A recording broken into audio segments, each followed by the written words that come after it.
एकं श्लोकं पाठितुम् अस्ति। माता च पार्वती देवी इति वदन्ति वा? अस्तु। वदन्तु। माता च पार्वती देवी पिता देवो महेश्वरः बान्धवा शिवभक्ताश्च स्वदेशो भुवनत्रयम्। अस्तु, एतत् श्लोकसम्बन्धी एकं कथां वदामि। अस्तु, शिवः कैलासपर्वते वसति। तस्य पत्नी पार्वती, शिवस्य पुत्रौ गणेशः, षण्मुखः च।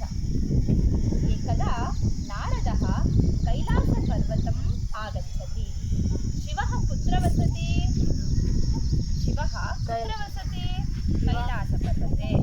तथैव तस्य पत्नी नाम किं? पार्वती।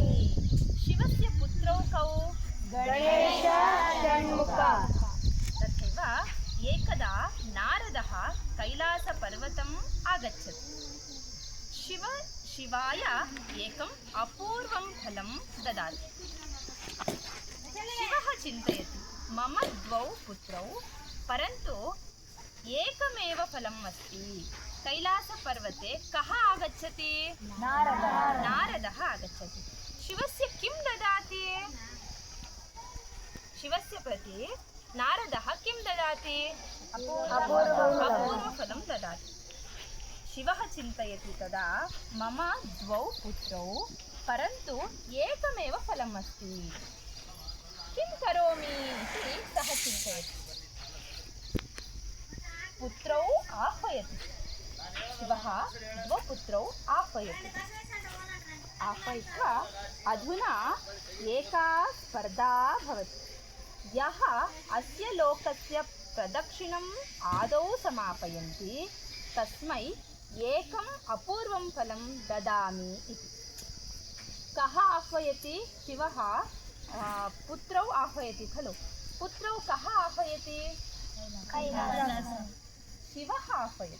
अस्तु, तथैव सन्तुष्टाः सुब्रह्मण्यः एतत् श्रुत्वा, स्पर्धा अभवत् खलु, तत् श्रुत्वा सुब्रह्मण्यः सन्तुष्टः अभवत्। किमर्थमित्युक्ते तस्याः वाहनं मयूरं। शिवस्य वाहनं किं? मयूरं। शिवस्य वाहनं वा?